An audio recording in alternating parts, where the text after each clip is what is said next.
Thanks very much for staying with us. Time now for Eye on Africa with me, Georgia Calvin-Smith. Tonight, Kenya's opposition ramps itself up for a fight ahead of elections next year. They're calling for protests over a new law that will allow election ballots to be counted by hand. Critics of the move fear that it's a ploy by President Kenyatta's party to rig next year's vote for the top job. We hear from our correspondent on the ground. Also, police sweep through Lubumbashi, DRC's second city, arresting dozens of young people following unrest caused this week by President Joseph Kabila's decision to stay on in office past the end of his constitutional mandate. The Catholic Church's mediating talks. We hear more about the set to. And Uganda's national football team, the Cranes, has qualified for the African Cup of Nations for the first time in decades. Players have been training hard ahead of their first game in January, and our correspondent popped along to the pitch. But first, Kenyan legislators have cried foul over a new law passed on Thursday in an emergency session. Now, it will allow election results to be counted manually, a concern for opposition members looking towards presidential polls next year.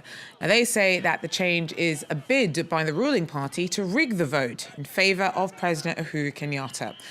Opposition leader Raila Odinga is up for his third shot at the job, and he went to court trying to block manual counting of ballots, even though that'll only happen if the electronic system fails. Now, Julia Steers joins us with more. She's in Nairobi.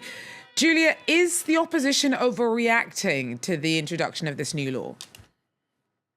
Well, they claim that this could lead to voter fraud. They say that a reliance on manual vote counting, even as a backup, can easily be manipulated. And they also say that some of the ruling party's claims throughout the debate this week, for example, that there isn't good 3G data coverage throughout Kenya, that those claims are either baseless or that they could be fixed before the election takes place. And in the 2013 presidential election, there was some evidence. There were issues with voter registration, and there was evidence of double voting. But the opposition claims that this really goes beyond just this issue of electronic voting. Odinga said that since 2013, the president and the ruling party have passed laws like this to weaken the Constitution. And today he called it a legal coup. He even likened the situation to political crises in Burundi and in the DRC, where presidents have changed laws or amended the Constitution in order to extend power beyond their mandate. Now, that's not exactly what we're seeing here yet, but that is the rhetoric that the opposition party is using. So Odinga's calling for protests next year over the issue. Is it, though, when it comes to voters, likely to have much of an effect on how they're preparing for elections in 2017? Well, with the election set to take place in August, there have already been some protests, and those protests were met with a pretty heavy-handed response. The protesters were tear gassed by authorities here.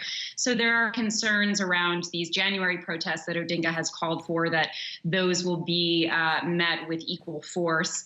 But what's particularly worrisome from the point of view of human rights activists and political activists about the proceedings this week and going into an election year are the fact that, even the parliamentary meeting today had a really heavy police presence, both inside and outside.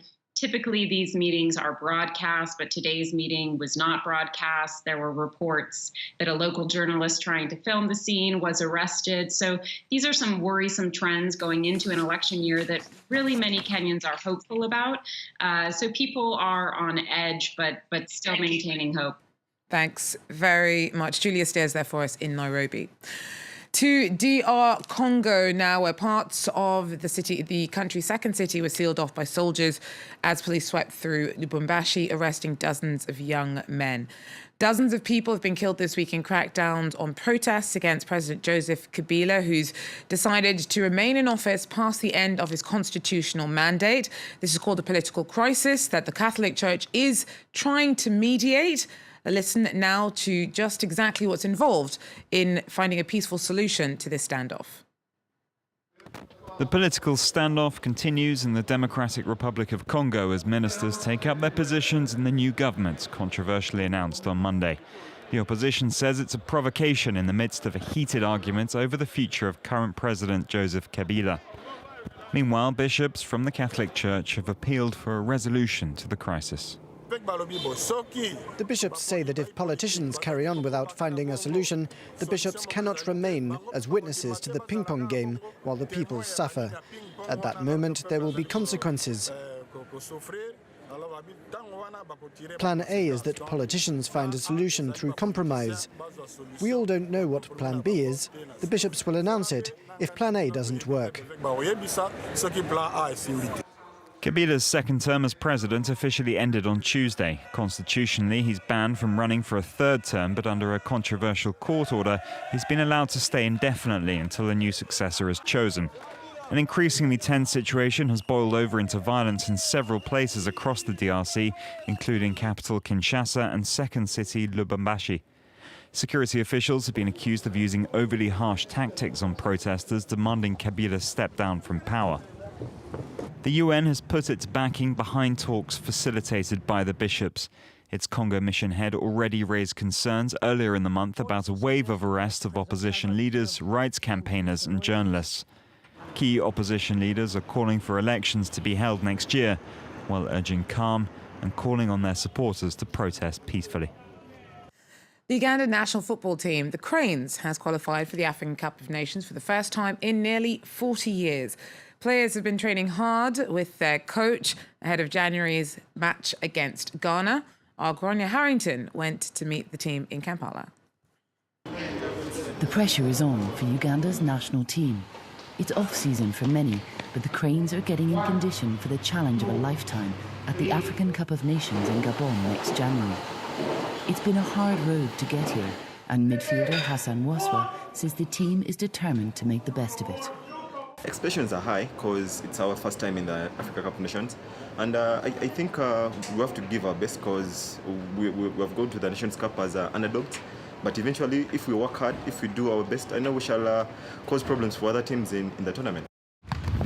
The Cranes face a tough group, including former winners Egypt and 2015 finalists Ghana. Coach Micho says he's disappointed not to have had more backing from the Ugandan authorities. I feel sorry for these young boys because they are really a special value to this country. And as a special value, I believe that are a bit neglected because others are not recognizing what actually they are doing for the painting picture of Uganda in positive colors. The sport may lack money, but there's no lack of support, both for the national team and for amateur players. Some of the supporters who'll be cheering on the Cranes weren't even born the last time the team qualified for the tournament. Everyone was excited. The last time they appeared, Uganda reached the finals. So we are waiting to see that historical moment when we reach again to the finals and maybe we win the cup. Whether they take home the cup or not, Uganda's underdogs are already an inspiration to fans young and old. We wish them the very best of luck. Well, finally, Libyan culture lovers have been battling to preserve some of the valuable testaments to the country's rich past. Now, one man's poured his passion into protecting the ancient Roman city of Leptis Magna, which is under threat from the post-revolutionary chaos that's rocked the nation since 2011. Nicolas Chemin tells us more. The ancient Roman city of Leptis Magna in Libya lies 120 kilometres east of Tripoli. It's a UNESCO World Heritage Site. Roman Emperor Septimius Severus was born here. Nearly 2,000 years later, the beautiful site is now protected by a group of volunteers. We had the idea of preserving the site to give it back later to a state of law, a democratic state. The group of 20 men patrol the 50-hectare site with their Kalashnikovs. The open-air theatre used to host 15,000 spectators. This is the heritage the armed men are defending. New buildings can be rebuilt, but our monuments and history can't be replaced. This site is a symbol of our country and represents the civilizations that have passed through our region in the course of history.